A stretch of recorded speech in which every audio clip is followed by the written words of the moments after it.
अस्सलाम वालेकुम, क्या हाल चाल है सब लोगों के। मुल्तान सुल्तान के लिए किस्मत जाग के नहीं दे रही और आज का मैच भी मुल्तान हार गया इस्लामाबाद से।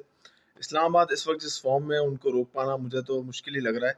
वो फाइनल या सेमीफाइनल में किसी एक मैच में हार गया तो हार गया, वरना उनकी टीम कंप्लीटली बैलेंस लग रही है। एक एक जो आप बोलते हो ना एस्पेक्ट, हर एस्पेक्ट को कवर किया हुआ है। Spin, fast bowling, opening, middle order, all-rounder, सारे उन्होंने अपने क्या बोलेंगे टिक टिक मार्क्स जो है लगाए हुए हैं।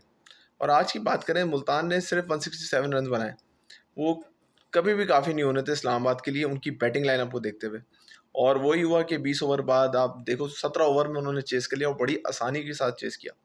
अगर हम मुल्तान की बैटिंग देखें तो रिजवान ने एक बहुत ही बेकार इनिंग्स खेली, एज यूजल जो वो पिछले 4 सालों से खेलता आ रहा है। और वो वही उसका मसला है कि रना बॉल खेलता है T20 में और टेस्ट क्रिकेट खेलता है वनडे में, और टेस्ट क्रिकेट में खेला ही नहीं जाता है। तो ये प्रॉब्लम उसको खुद आइडेंटिफाई अपने करनी चाहिए। T20 तो उसके हाथ से निकल गया, अब ODI ना निकल जाए। अगर वो इसी तरह की परफॉर्मेंस देता रहा तो उसका कोई फ्यूचर नहीं है T20 में तो। PSL में भी नेशनल टीम से तो हट ही गया, बट PSL में भी अब कोई फ्यूचर नज़र नहीं आ रहा इस तरह की परफॉर्मेंस पे। और एक्सपोज होकर रह गया ना, अगर आप 40 बॉलों पे 40 कर रहे हो, 37 बॉलों पे 37 कर रहे हो, तो कोई फ़ायदा नहीं है आपकी इस इनिंग्स का T20 में। 6 ओवर बहुत होते हैं, 6 ओवर में 60 बनते हैं भाई। अभी ये अमेरिका का लड़का है ना गौस, इसने 45 बॉलों पे 80 बना के दिखा दी, 5 छक्के मारे। वो एक्सपोज नहीं होता, मार रहा है पकड़ के। तो जब आप इतना एक्सपोज हो रहे हो कि आपसे स्पिन नहीं खेला जा रहा, आपसे फास्ट बॉलर अगर आपको कटर मारे जा रहा है तो आपसे हिट नहीं लग रही, तो ये तो फिर PSL है। इंटरनेशनली तो आप भूल ही जाओ, फिर आपको कोई खेलने देगा। और वही होता है इंटरनेशनली, जब हम जाते हैं हमें थोड़ा बहुत चेस करना पड़ता है। रिजवान साहब इस तरह की लंबी इनिंग्स खेल के अपने रन करके आ जाते हैं और मैच ख़त्म हो जाता है, पाकिस्तान हार जाता है।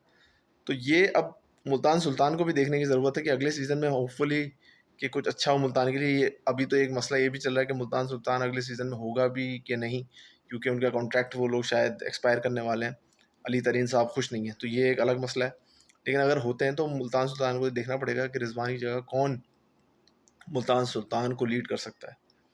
आज आप देखो तो ओपनिंग में ये था, और यासिर अच्छा लड़का है। उस्मान खान ने आज अच्छी इनिंग्स खेली 60 रन की, मगर पीछे जो मिडिल ऑर्डर है उसमें कोई ऐसा लगता है ही नहीं।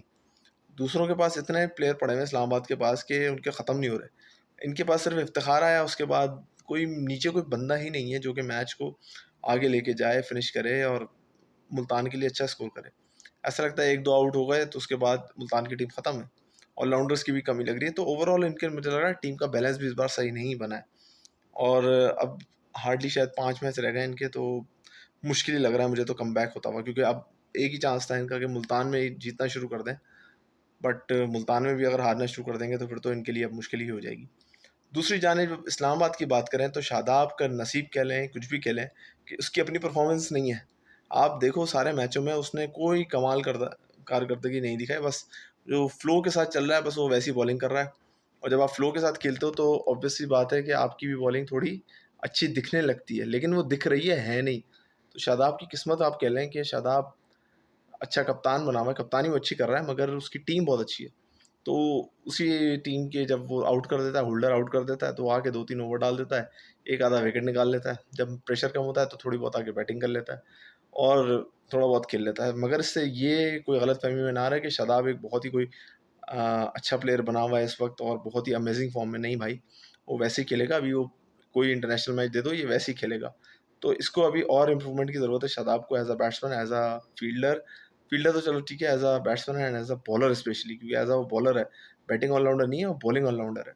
उसको अपनी बॉलिंग में बहुत मेहनत करने की ज़रूरत है। उसके अभी फ़िलहाल बॉलिंग मुझे वो दम ही नज़र नहीं आ रहा है जो कि सामने वाली टीम को परेशान करे। मगर उसकी कप्तानी अच्छी चल रही है तो वो भी अच्छा चल रहा है। इस्लामाबाद का आप देखो, आज ये गौस चल गया। इसने आज इन्होंने आज़म खान को बिठाया हुआ, इन्होंने अपने आपका नेशनल T20 कैप्टन बिठाया हुआ है सलमान आगा। आज इन्होंने आज़म खान को भी बिठा दिया। तो इनके पास डेप्थ इतनी है स्क्वाड में कि आपकी सोच है। और आज भी देखो इन्होंने 3 विकेटों पे मैच ख़त्म किया।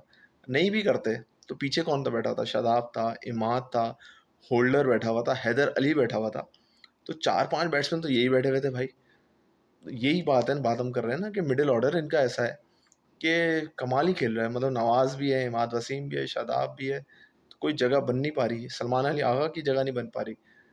अब ये जो कोच है माइक हेज़मन नाम है शायद इसका, इसको कंसिडर किया जा रहा है वाइट बॉल कोचिंग के लिए पाकिस्तान में, क्योंकि आकिब जावेद साहब को इन्होंने हटा दिया। अब ये भी एक एस्पेक्ट देखने वाला हो, क्या वो शादाब को कप्तान लाने की करेगा? बिल्कुल, होपफुली ऐसा ना हो, लेकिन कर सकता है वो। जब इस्लामाबाद में इतना अच्छा चला है उसके साथ, वो बोलेगा भाई नेशनल टी20 में भी मैं, इंटरनेशनल में भी मैं इसी को चलाऊँ, जब नेशनल लेवल पे ये इतना अच्छा कर रहा है तो। ठीक है जी, सब लोग अपना ख्याल रखें और पीएसएल देखते रहें और एंजॉय करें। इस्लामाबाद मुझे लग रहा है कि इसी तबाही तरीके से खेलती रहेगी और आगे तक फाइनल तक तो जाएगी जाएगी। सब लोग अपना ख्याल रखेंगे। अल्लाह हाफ़िज़।